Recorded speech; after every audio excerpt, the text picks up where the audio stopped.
स्वागत है हमारे TGD ए यूट्यूब चैनल पे। आज हम लोग पढ़ने वाले हैं 10th क्लास का SST। एक समझ लीजिए कि SST का ऑब्जेक्टिव जो है ना, आपको पता है कि 10th क्लास के ऑब्जेक्टिव की जो बात करें उसमें SST यानी सोशल साइंस की जो बात करें, सामाजिक विज्ञान, उसमें आपका geography, history, economics, polity, disaster यानी आपदा प्रबंधन, इतनी 4-5 जो बुक हो रहे हैं, सभी बुक की ऑब्जेक्टिव समझ लो। एक ऑपरेशन जो है ना, पोस्टमार्टम बैच की जो बात कर रहे हैं, पोस्टमार्टम बैच के माध्यम से लगभग 1000 प्लस ऑब्जेक्टिव जो है आपको TGD YouTube channel only for एक वीडियो मिलने वाला है।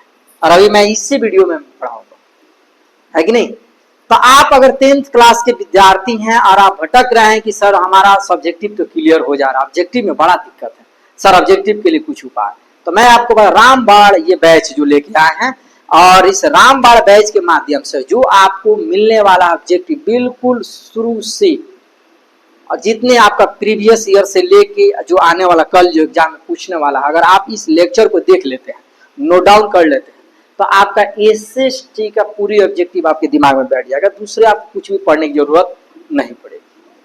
इसी प्रकार के साइंस मिलेंगे, मैथ मिलेगा, हिंदी मिलेगा, इंग्लिश मिलेगा, संस्कृत, सभी लेक्चर एक वीडियो में, एक एक करके वीडियो में, है ना, आपको मिलेंगे। प्लेलिस्ट मिलेगा TGDA पर, आप प्लेलिस्ट में आइए और वहां से आप क्लास ज्वाइन कर लीजिए। चलिए हम लोग पढ़ते हैं SST 10th क्लास का। क्या पढ़ने वाले हैं हम लोग? 10th क्लास का क्या चीज? SST यानी सोशल साइंस की जो बात हो रही है, और ऑब्जेक्टिव की बात कर रहे हैं। क्या पढ़ने वाले हैं बाबू? ऑब्जेक्टिव। कितना प्रश्न? लगभग की बात करें 1000 प्लस। अगर आप इस लेक्चर को पूर्ण रूप से नोट कर लेते हैं, आपको दूसरा कोई भी लेक्चर SST संबंधित ऑब्जेक्टिव पढ़ने की जरूरत नहीं पड़ेगी, आसानी से आपको यहाँ से तैयारी हो जाएगा। दूसरा कोई भी बुक पढ़ने की जरूरत नहीं पड़ेगी। बिल्कुल ऑपरेशन पोस्टमार्टम बैच एकदम बिल्कुल सिद्ध करके, बढ़िया तरीके से जांच पड़ताल करके उस प्रश्न को लेकर आया गया है, जो कि आपको एग्जाम के लिए काफी ज्यादा फायदेमंद होने वाला है। तो चलिए हम लोग शुरू करते हैं आपका ये, ठीक है। चलिए इसको मिटा देते हैं और सभी जगह इसको फैलाइए कि TGDA क्लासेस जो है, यानी टॉप 10 क्लासेस आपने YouTube चैनल के माध्यम से TGDA जो है के माध्यम से सभी क्लास की तैयारी संपूर्ण रूप से डिजिटल बोर्ड के माध्यम से लेके आ चुका है, धमाल मचाने के लिए। अब किसी बच्चे को किसी भी प्रकार की, है ना, कोई भी सोचने के लिए किसी प्रकार की समस्याएं उत्पन्न नहीं होने वाली है, ठीक है। तो चलिए इसी बात को हम शुरू करते हैं 10th क्लास की SST ऑब्जेक्टिव, ठीक है। चलिए यहां से हम शुरू करते हैं आपके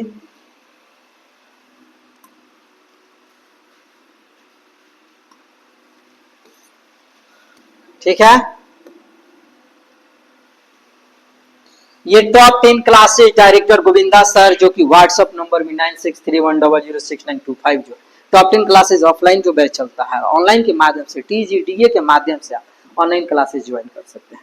यहाँ हम लोग पढ़ने वाले हैं, आपकी बात कर रहे हैं, तो यहाँ हम लोग पढ़ने वाले हैं क्या चीज? तो ऑब्जेक्टिव 10th क्लास का SST, ठीक है। ऑफलाइन क्लास अगर आप ज्वाइन करना चाहते हैं तो यहाँ पे आपको मैं एड्रेस मेंशन कर दूं, श्याम सिनेमा रोड गोपालगंज में है टॉप 10 क्लासेस, ठीक है। वहां से भी आप ऑफलाइन क्लासेस ज्वाइन कर सकते हैं, ठीक है। चलिए 10th class social science objective questions, बिल्कुल आपको ऑल, ये नहीं कि केवल इसमें हिस्ट्री ही मिलेंगे, मैं आपको बता दूं हिस्ट्री के अलावा अन्य चीजें जो है आपको मैं बता दे रहा हूँ। चलिए पूरा फुल बोर्ड कर दे रहे हैं ताकि आसानी होगी आपको दिखने में भी और समझने में भी, ठीक है। चलिए यहाँ हिस्ट्री का चैप्टर 1 की बात करें, बिल्कुल चैप्टर वाइज मिलेंगे, ये नहीं कि कहीं से कुछ भी उठा के मैंने रख दिया, नहीं, बिल्कुल चैप्टर वाइज।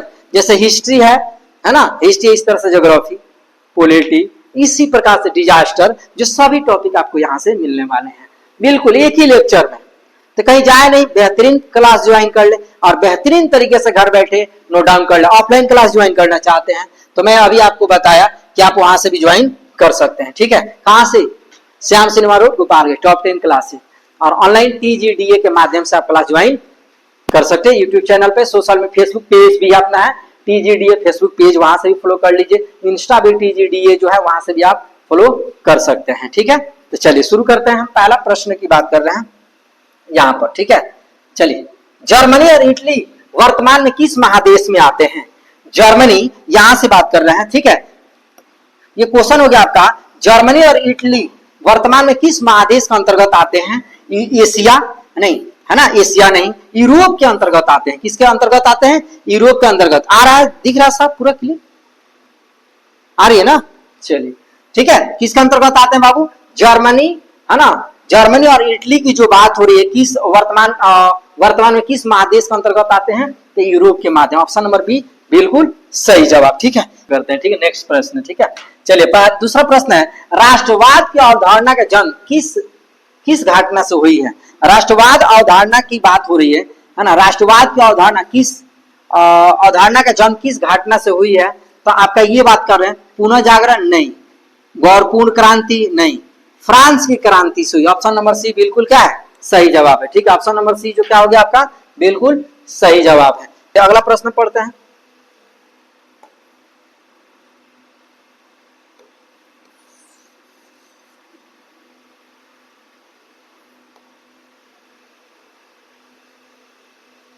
चलिए तीसरा प्रश्न है, मेजनी का संबंध किस संगठन से है? मेजनी का संबंध किस संगठन से है? तो ऑप्शन की बात करें, ऑप्शन नंबर आपका ए डाइट नहीं, बिल्कुल गलत। लाल सेना नहीं, किससे है? कार्बोनरी दल से। मेजनी का संबंध किस संगठन से है? तो आपको बात बता दूं, किससे? कार्बोनरी दल से है, यानी ऑप्शन नंबर सी बिल्कुल सही जवाब है। ठीक है, चलिए अगला प्रश्न पढ़ते हैं।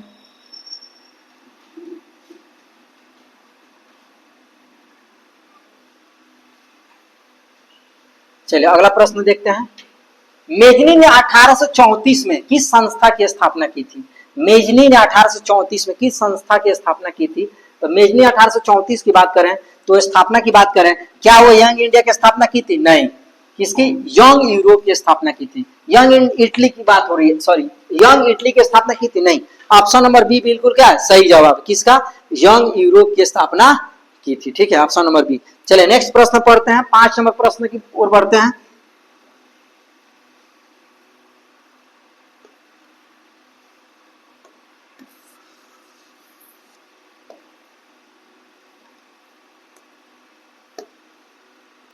चलिए, इटली और जर्मनी का विरोधी देश कौन था? इटली और जर्मनी का विरोधी कौन था? तो ऑस्ट्रिया था। ऑप्शन नंबर ए बिल्कुल सही जवाब है। क्या होगा? ऑस्ट्रिया। इटली और जर्मनी के विरोधी कौन था? कौन देश था? तो ऑस्ट्रिया था। याद रखिए, कौन सा? ऑस्ट्रिया। ठीक है, चलिए अगला प्रश्न पढ़ते हैं। नेक्स्ट 6 नंबर प्रश्न की बात कर रहे हैं, साफ दिख रहा है? चलिए नेक्स्ट प्रश्न है, जर्मन राइन राज्य का निर्माण किसने किया था? जर्मन राइन राज्य का निर्माण किसने किया था?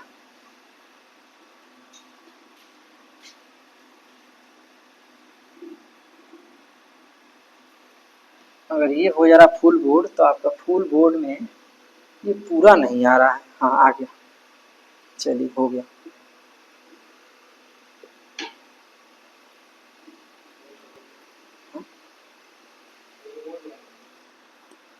क्या हो गया? अब रिमोट से किस प्रकार से होगा? हो जाएगा, 1 मिनट। अरे पहला है तो थोड़ा सा तो होगा ही ना दिक्कत हम लोग को चलाने में, है कि नहीं? दिख रहा है, साफ दिख रहा है? उतना नहीं दिख रहा है ना, थोड़ा इसको जूम करना पड़ेगा। जूम हो ही नहीं रहा है वैसे।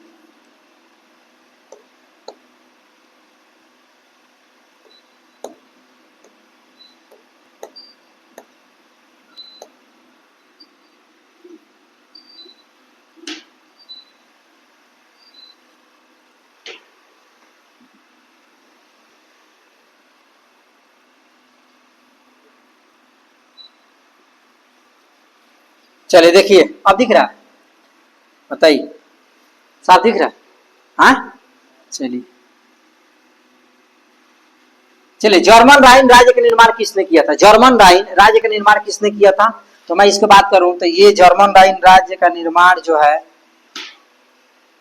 यहाँ से फिर लिखने वाला कहाँ चला गया? Napoleon Bonaparte. Option number B बिल्कुल सही जवाब है। ठीक है, ऑप्शन नंबर बी। ठीक है, बी क्या है? बिल्कुल सही जवाब। ठीक है, याद रखिए कौन सा? बी। ठीक है, Napoleon Bonaparte, option number B. ये बोर्ड है तो पूरा फुल कर रहा है।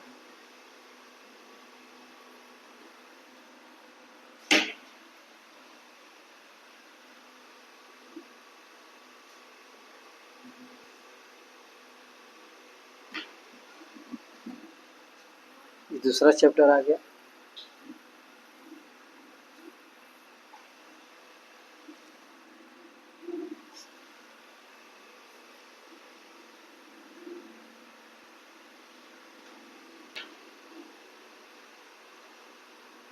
SST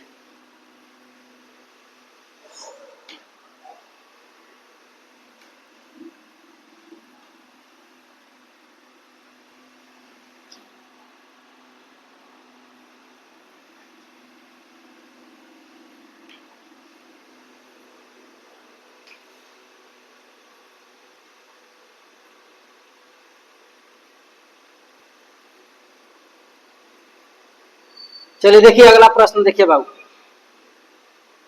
फिर यहाँ का नीचे वाला नहीं दिखा रहा है, सेटिंग कह रहा है, यहाँ से हटाइए। Fit centre white board left right, कहाँ इसको सेट करना है? सेंटर की बात करते हैं, चलिए सेंटर में करते हैं। शायद सेंटर में हो गया, हाँ सेंटर में तो हो गया ये।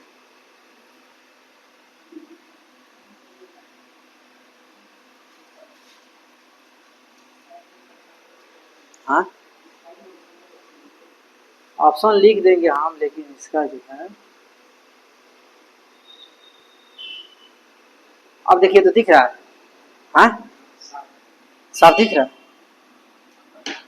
भाई, नीचे ही दिखा रहा है भाई, हटता ना।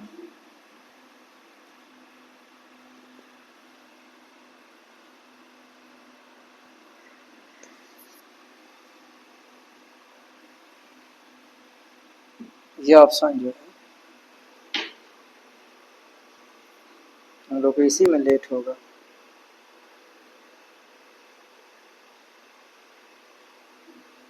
देख रहे सेलेक्ट क्या क्या हो गया।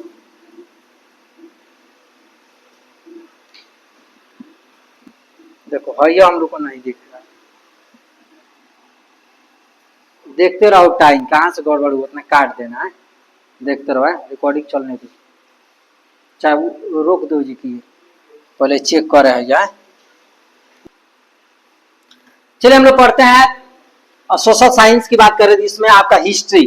मैं आपको बोला था ना कि हिस्ट्री एसएसटी जैसे 10वीं क्लास के एसएसटी में आपका history geography polity economics disaster आपदा प्रबंधन ऐसे करते हैं। ये सभी को आपको चैप्टर वाइज करके पढ़ाएंगे। जैसे आपका चैप्टर 1 यूरोप में राष्ट्रवाद, फिर चैप्टर 2 पढ़ेंगे, फिर चैप्टर 3 4 5, उसके बाद फिर ज्योग्राफी पढ़ेंगे, फिर पॉलिटी पढ़ेंगे, फिर ऐसे करके एसएसटी, यानी कि पूरी लेक्चर को एक ही वीडियो में कवर, पूरी ऑब्जेक्टिव सीरीज वाइज। ठीक है, तो चलिए पहला प्रश्न पढ़ते हैं कि जर्मनी और इटली वर्तमान में किस महादेश में है? तो जर्मनी और इटली वर्तमान में किस महादेश में है? तो यूरोप महादेश। किसमें? यूरोप महादेश में है। किसमें? यूरोप महादेश में। ठीक है, चलिए अगला प्रश्न की बात करें। अगला प्रश्न की बात करें, राष्ट्र की अवधारणा का जन्म किस घटना से हुई है? राष्ट्र की अवधारणा की जन्म किस घटना से हुई है? तो ऑप्शन नंबर सी, फ्रांस की क्रांति। क्या होगा आंसर? फ्रांस की क्रांति। ठीक है, दिख रहा है आप लोग को साफ क्लिप? अगर नहीं दिख रहा होगा ना तो आप लोग कमेंट करिएगा। ठीक है, आप बताइएगा, फिर इसमें सुधार किया जाएगा। ठीक है, तो डिजिटल बोर्ड है, नए नए है, नए नए है तो उस कंडीशन में हो रहा है ना।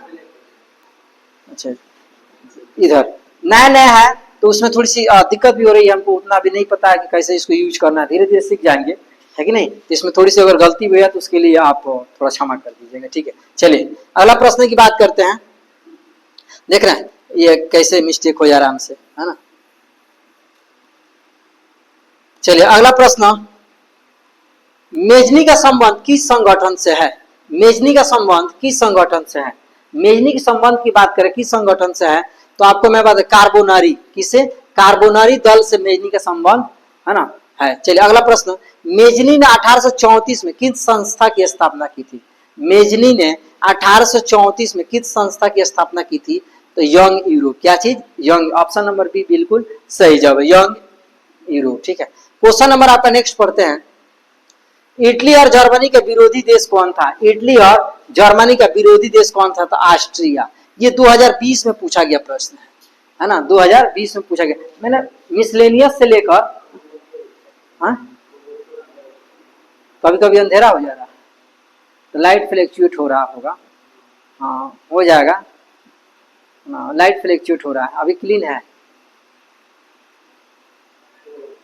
हाँ क्लीन दिख रहा है ना अभी, कभी कभी हो रहा है ना। और सही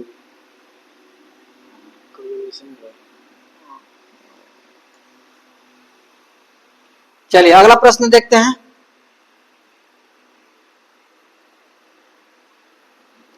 जर्मन राइन राज्य का निर्माण किसने किया था? जर्मन राइन राज्य का निर्माण किसने किया था? Napoleon Bonaparte. Option number B बिल्कुल सही जवाब। ये प्रश्न जब 2014 में पूछा, 2016 में भी पूछा गया है। ठीक है, चलिए अगला प्रश्न पढ़ते हैं। बीनिया बीनिया कांग्रेस कब हुआ? बीनिया बीनिया कांग्रेस कब हुआ? तो 2020 में पूछा गया प्रश्न है। यह 1815 में। कब हुआ था? 1815 में। ऑप्शन नंबर ए बिल्कुल सही जवाब है। ठीक है, तो चलिए अगला प्रश्न देखते हैं।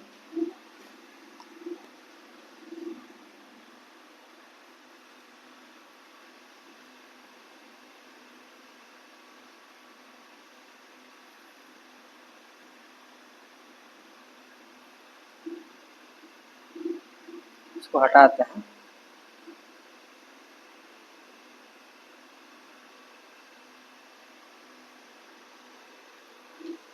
चलिए 6 हो गया, 7 हो गया, 8 नंबर प्रश्न। 8, मेटरनिक कौन था? मेटरनिक कौन था? तो मेटरनिक की बात करें तो वो ऑस्ट्रिया का चांसलर था। ऑप्शन नंबर ए बिल्कुल सही जवाब, ऑस्ट्रिया के चांसलर। अगला प्रश्न, हंगरी की राजधानी कहाँ है? हंगरी की राजधानी कहाँ है? जैसे ना बहुत बच्चे का प्रश्न रहता है कि सर किस प्रकार से प्रश्न पूछे जाएंगे, या कौन से क्वेश्चन किस प्रकार से थे, कब पूछा गया था। तो मैं आपको प्रीवियस से लेकर क्वेश्चन बैंक संबंधित लेकर आने वाला जो है पूर्ण रूप से तैयारी हो सके, उस सारी समस्याओं को दूर करने के लिए इस वीडियो में लेकर उपस्थित हुए हैं। ठीक है, तो चलिए हंगरी की राजधानी कहाँ है? तो हंगरी की राजधानी है बुडापेस्ट। क्या नाम है? Option number C Budapest, Budapest. ठीक है, अगला सवाल, नेपोलियन संहिता किस वर्ष लागू हुआ? नेपोलियन संहिता किस वर्ष लागू हुआ? 1804 में। ऑप्शन नंबर डी बिल्कुल सही जवाब है। ठीक है, चलिए अगला प्रश्न पढ़ते हैं। इसको मिटा दे, है ना। 11 नंबर प्रश्न,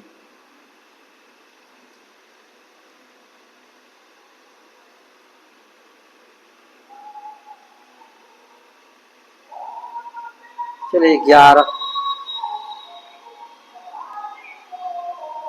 चलिए 11 दिख रहा है 11।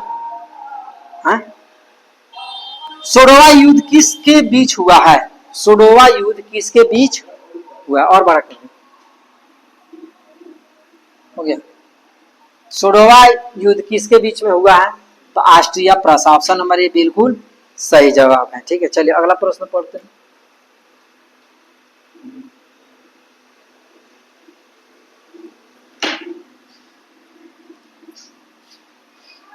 चलिए नेक्स्ट प्रश्न है, काउंट काबूर की मृत्यु कब हुई थी? काउंट काबूर की मृत्यु कब हुई थी? तो ऑप्शन नंबर आपका 1862 में। काउंट काबूर की मृत्यु कब हुई थी? 1862 में। गैरीबाल्डी पेशे से क्या था? गैरीबाल्डी पेशे से क्या था? नाविक था। क्या था? नाविक। 2014 प्रश्न पूछा गया। चैप्टर नंबर 1 है, हिस्ट्री का चैप्टर नंबर 1 पढ़ रहे हैं हम। रिसर्च चैप्टर 2, चैप्टर 3, 4 ऐसे करके पढ़ेंगे, फिर ज्योग्राफी इसी लेक्चर में। ठीक है, हाँ जाए नहीं, भागे नहीं, है ना, पढ़े मन लगा। चलिए नेक्स्ट, वियना कांग्रेस द्वारा फ्रांस में किस शासक वंश की पुनः स्थापना की गई? तो ऑप्शन नंबर सी बुर्बो वंश। क्या नाम था? बुर्बो वंश। ठीक है, ये आपका हो गया बुर्बो वंश। चलिए यहाँ बुर्बो वंश लिख देते हैं। हिंदी आती है एग्जाम में, याद रखिएगा, है ना, तो मिस्टेक हो जाता है। चलिए अगला आगे पढ़ते हैं। लुई फिलिप 1840 में किसे अपना प्रधानमंत्री नियुक्त किया? लुई फिलिप 1840 में किसे अपना, है ना, प्रधानमंत्री नियुक्त किया? तो आपको बात करें गीजो को। किसको? गीजो को। ऑप्शन नंबर आपका ए बिल्कुल सही जवाब है। ठीक है, चलिए अगला प्रश्न पढ़ते हैं।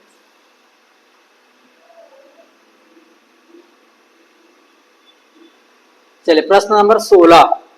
ठीक है, 1832 में स्वतंत्र यूनान का राजा कौन बना? 1832 में स्वतंत्र, में होगा, ने नहीं होगा, वही तो कह रहे हैं, में कैसे होगा। 1836 में स्वतंत्र यूनान का राजा कौन बना? ओट्टो। ऑप्शन नंबर ए बिल्कुल सही। क्या नाम है? Otto, Otto. चलिए 17 नंबर सवाल, 1853 और 54 के क्रीमिया युद्ध में सेना युद्ध में संयुक्त सेना का साथ किसने दिया था? 1853 और 54। 1853 की बात करो, वही आपका 1853 जो रेल चली थी, पहला रेल चली थी ना मुंबई से थाने तक, आपका 34 किलोमीटर, ठीक है भाई।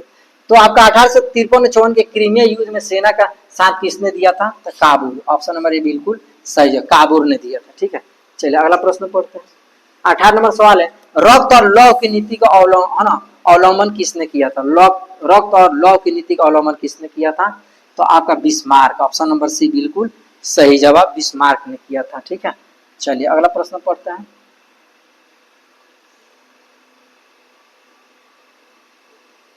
चलिए 19 नंबर सवाल पढ़ते हैं। लाल कुर्ती का सेना का गठन किसने किया? लाल कुर्ती सेना का गठन किसने किया था? गैरीबाल्डी ने। किसने किया था? गैरीबाल्डी ने किया था। चलिए 20 नंबर सवाल, बिस्मार्क तथा प्रसा, बिस्मार्क प्रसा का प्रधानमंत्री किस वर्ष बना है? तो 1864 में, यानी कि 1800, ऑप्शन नंबर सी बिल्कुल सही जवाब है, ठीक है। चलिए अगला प्रश्न पढ़ते हैं। 21 नंबर, एकीकरण के पश्चात जर्मनी का सम्राट कौन बना? एकीकरण के पश्चात जर्मनी के पश्चात सम्राट किसने बना, राजा किसने बना? तो आपका विलियम प्रथम, ऑप्शन नंबर सी बिल्कुल सही जवाब है। चलिए कार्बोनारी का संबंध किससे है? कार्बोनारी का संबंध किससे है? तो मेजनी नहीं कार्बोनारी दल का संबंध था, ठीक है। चलिए अगला प्रश्न।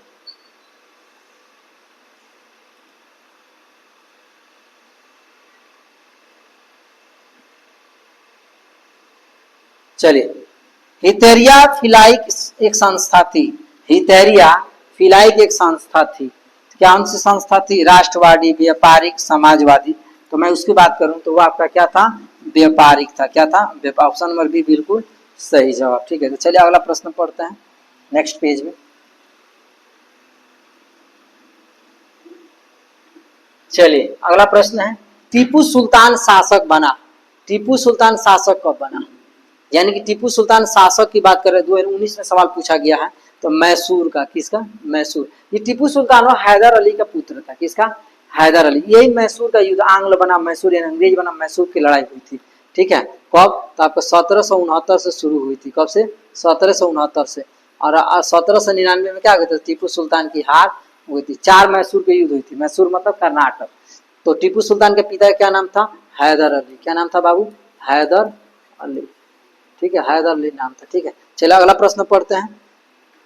1870 में फ्रांस प्रासा के बीच युद्ध कहाँ हुआ था? 1870 में फ्रांस प्रासा के बीच युद्ध कहाँ हुआ था? तो सेडान में। कहाँ हुआ था? सेडान में, ऑप्शन नंबर ए बिल्कुल सही जवाब है, ठीक है। चलिए अगला प्रश्न पढ़ते हैं।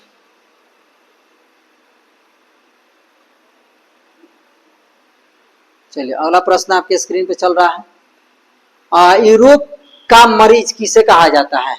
यूरोप का मरीज किसे कहा जाता है? थोड़ा सा बड़ा कर दो, हो गया। यूरोप का मरीज किसे कहा जाता है? तुर्की को। किसे कहा जाता है? तुर्की को, ऑप्शन नंबर ए बिल्कुल सही जवाब है। चलिए जर्मनी के संसद को क्या कहते हैं? जर्मनी के संसद को क्या कहते हैं? डाइट, ऑप्शन नंबर बी बिल्कुल सही जवाब, डाइट। जर्मनी के संसद क्या कहेंगे? डाइट कहते हैं, ठीक है। चलिए अगला प्रश्न है ना, फ्रैंकफर्ट संधि का हस्ताक्षर कब हुआ था? फ्रैंकफर्ट की संधि का हस्ताक्षर कब हुआ था? 1871 में, ऑप्शन नंबर सी है। कब हुआ था? 1871, 1871 में हुआ था, ठीक है। चलिए अगला प्रश्न, जर्मनी का एकीकरण किस राज्य के नेतृत्व में हुआ था? जर्मनी का एकीकरण किस राज्य के नेतृत्व में था? प्रासा। किसके? Prasa, Prasa, option number C बिल्कुल सही जवाब है, ठीक है। चलिए अगला प्रश्न, ब्रुसेसन सेप्ट किसकी राष्ट्रवादी सभा थी? तो वो आपका शिक्षक छात्र की थी। ब्रूसेन सेफ्ट किसकी राष्ट्रवादी सभा थी? तो शिक्षक और छात्र की सभा थी कि किस प्रकार से उसको शिक्षा लेवल देनी है, किस प्रकार सामाजिक स्तर पर उसको तैयार करना है, किस प्रकार से वो आगे चल के समाज स्तर पर, देश स्तर पर अच्छे तरीके से कार्य करेगा, ठीक है। तो चलिए अगला प्रश्न पढ़ते हैं। अगला प्रश्न आपका हो गया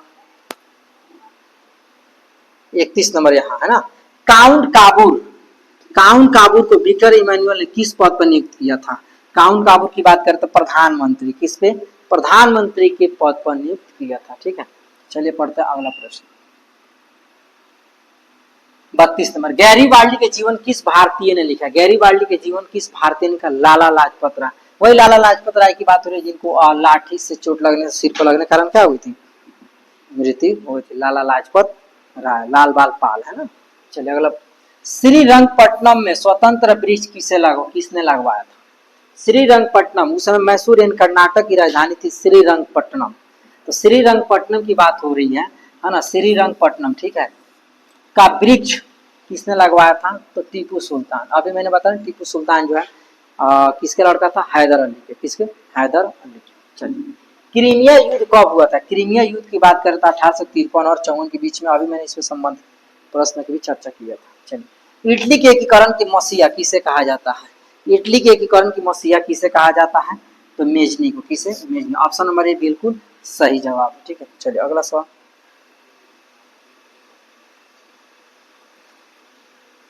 जर्मनी के एकीकरण का प्रमुख वास्तुकार कौन था? जर्मनी के एकीकरण का प्रमुख वास्तुकार कौन था? तो जर्मनी के एकीकरण का प्रमुख वास्तुकार की बात करें, बिस्मार्क। क्या नाम था? Bismarck. Option number D. Bismarck कौन था? तो बिस्मार्क जो है कूटनीतिज्ञ थे, है ना, कूटनीतिज्ञ था। क्या था? कूटनीतिज्ञ, ठीक है, याद रखिएगा।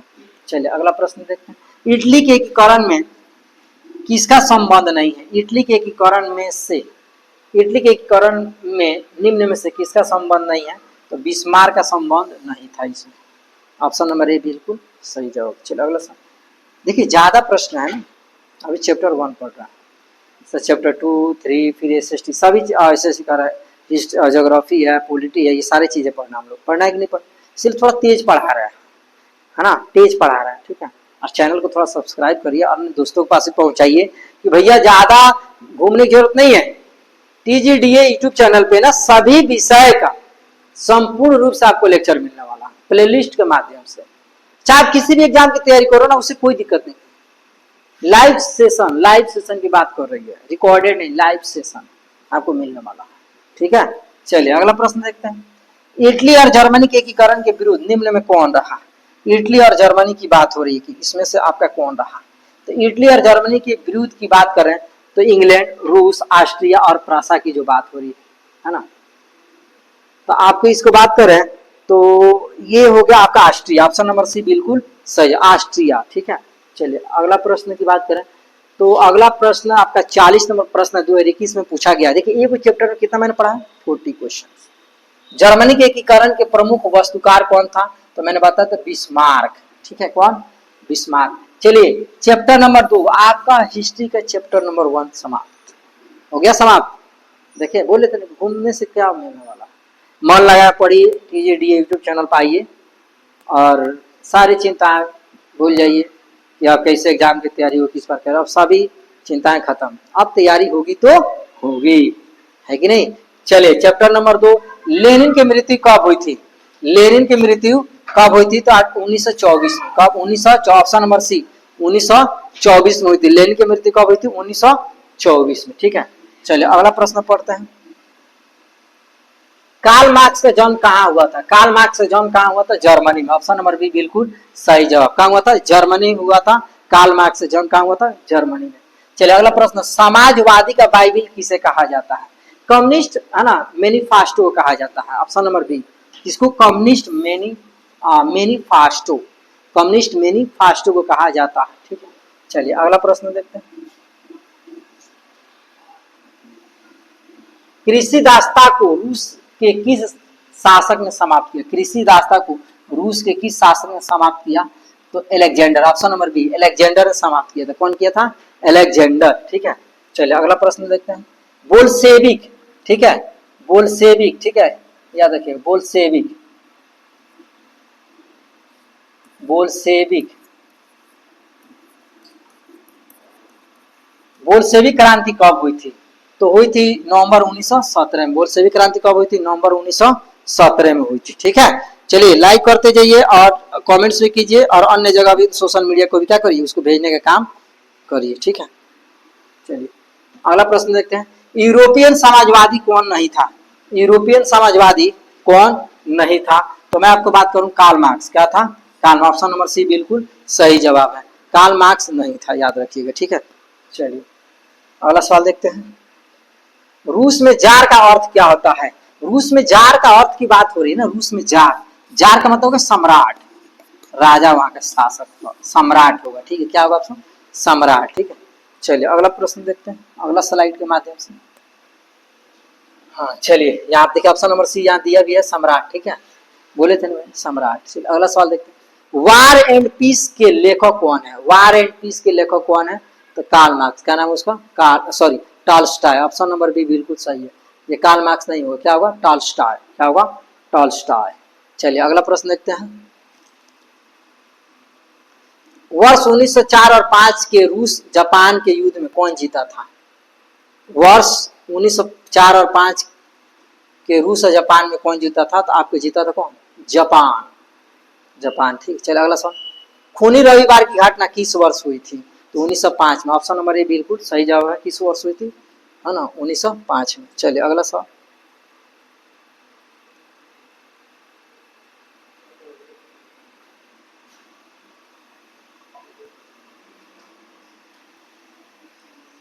चलिए अगला सवाल, रूसी क्रांति के समय शासक कौन था? रूसी क्रांति के समय शासक कौन था? तो रूसी क्रांति के समय जार निकोल्स। क्या नाम था? Jar Nichols. Option number A. Stalin की मृत्यु किस वर्ष हुई थी? है ना, 1953 में। किस वर्ष हुई थी? 1953 में।